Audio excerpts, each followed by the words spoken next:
आंकड़े के बाद सरकार किस मुंह से कह सकती है कि 5% गरीब है? और साक्ष्य एक के बाद एक उसकी पुष्टि करते हैं।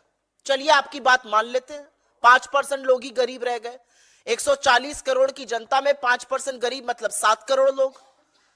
आपको 7 करोड़ लोग अगर गरीब हैं तो 81 करोड़ लोगों को मुफ्त राशन इसलिए देना पड़ रहा है कि अगर आप ना दीजिए तो वो भूखमरी से मर जाएंगे। यह असलियत है और यह असलियत सरकार जानती है। आज अगर 5% ही लोग गरीब हैं, अगर 7 करोड़ ही गरीब हैं, तो 35 करोड़ लोगों के पास आवागमन का कोई साधन क्यों नहीं है? न कार है, न गाड़ी है, न 2 पहिया वाहन है, न साइकिल है। 35 करोड़ लोगों के पास ऐसा कैसे है? और एक आंकड़ा आपकी जानकारी के लिए बता देती हूं। यूपीए के शासनकाल के दौरान 2 पहिया वाहन की जो सेल होती है, जो बिक्री होती है, उसकी वृद्धि की दर 9% थी। और 2 पहिया वाहन कौन खरीदता है? मध्यम वर्ग, निम्न मध्यम वर्ग, गांव देहात के लोग। 9% ग्रोथ रेट थी, वो 0.7% है इस सरकार की औसतन। 2 पहिया वाहन या साबुन, मंजन, तेल, इस तरह की जो एफएमसीजी की वस्तु होती है, उसमें जो बिक्री में गिरावट आई है रूरल एरियाज में, वो क्यों आई है? वो क्या सिद्ध करता है? वो ये सिद्ध करता है कि लोग खर्च नहीं कर पा रहे हैं। चलिए 7 करोड़ गरीब हैं, 45 करोड़ लोग ऐसे हैं जिनके पास टीवी नहीं है। क्यों नहीं है भाई टीवी? ये सरकार के आंकड़े, ये हमारा कोई आंकड़ा नहीं है। 7 करोड़ अगर गरीब है तो कैंसिल कर दीजिए सबके राशन कार्ड, लेकिन आप ऐसा करने की हैसियत और हिम्मत नहीं है, क्योंकि गरीबी इस देश में बढ़ी है, गुर्बत इस देश में बढ़ी है। लोग लाचार होकर आज आत्महत्या कर रहे हैं, क्योंकि कमर तोड़ महंगाई, बेरोजगारी और आर्थिक असमानता ने जीवन दूभर कर दिया है। हमारे सरकार से कुछ सवाल है और वो सवाल जरूरी है। इस तरह के भ्रामक सर्वे लाकर आप इस देश की क्रेडिबिलिटी पर, डेटा की साख पर देश की आर्थिक क्रेडिबिलिटी को ध्वस्त क्यों कर रहे हैं? और जब भी कोई सरकार आंकड़ों के साथ खिलवाड़ करती है, आंकड़ों की हेराफेरी, आंकड़ों की जालसाजी करती है, उसका पूरा पूरा प्रमाण आपको निवेश जो गिर जाता है उसमें दिखता है।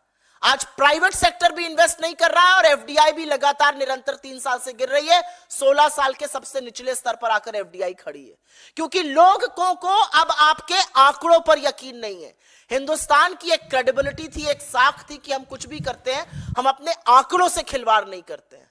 आप क्यों लगातार इस देश की अर्थव्यवस्था, इस देश के आर्थिक आंकड़ों के साथ जालसाजी कर कर इस देश के आंकड़ों की प्रणाली के साथ खिलवाड़ कर रहे हैं, उनके साथ गलत कर रहे हैं?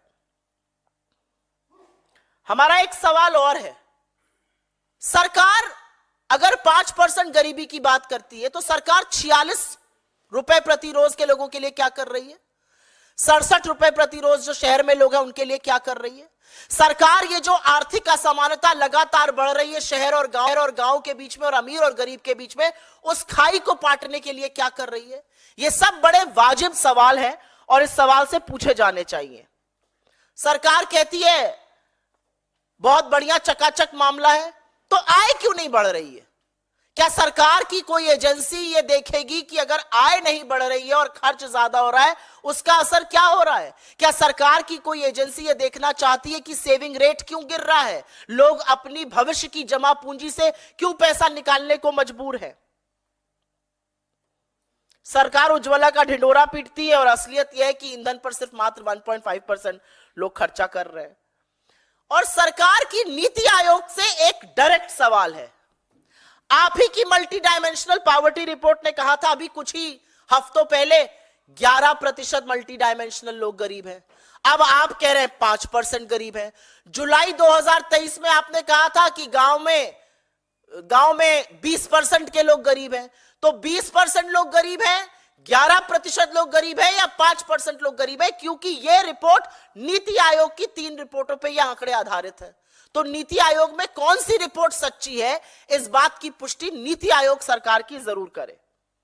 और असलियत यह है, अगर विश्लेषकों की माने तो यह सब इसलिए किया जा रहा है क्योंकि जो महंगाई की लगातार बढ़ती हुई दर है, सीपीआई जो कंज्यूमर प्राइस इंडेक्स है, जो रिटेल इन्फ्लेशन जिसको कहते हैं, जो लगातार 6% से या तो बाहर है या 6% के करीब है, जो 4% होना चाहिए था उसकी सीमा रेखा से लगातार बाहर है, उसमें फेरबदल करने की कोशिशें की जा रही है कि किसी तरह से उसको भी जालसाजी करके नीचे लाया जा सके और फिर टीवी पर बददिमाग प्रवक्ता और मुंह बोले मंत्री पीठ ठोक ठोक कर कहे हम तो महंगाई की दर को नीचे ले आए।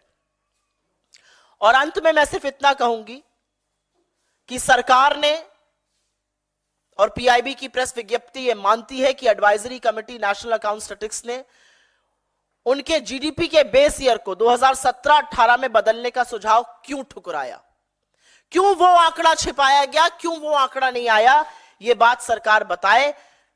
हमारे हिसाब से इस मंच से हमारी एक ही मांग है कि आंकड़ों के साथ जालसाजी और खिलवाड़ बंद कर दीजिए। अपने नैरेटिव के लिए इस देश की आंकड़ों की साख पर प्रहार मत कीजिए। आप ही का आंकड़ा अगर मान ले तो 46 रुपए प्रतिदिन पर 5% इस देश की आबादी गुजर बसर करने को मजबूर है। उसी में खाना, उसी में पढ़ाई, उसी में दवाई, उसी में कपड़ा, उसी में रोटी करने को मजबूर है। उनके बारे में यह सरकार क्या कर रही है? और मैंने कुछ लोगों का नाम लेके यहां पर साक्ष्य दिए थे। अगर सब ठीक है तो ये जो सड़कों पर बेरोजगार घूम रहे हैं इनकी स्थिति क्यों नहीं सुधर रही है? अगर सब ठीक है तो 2 किसान हर घंटे आत्महत्या क्यों कर रहे हैं? अगर सब ठीक है तो 2022 में 7,000 से ज्यादा लोगों ने अपनी जान क्यों ली आर्थिक तंगी?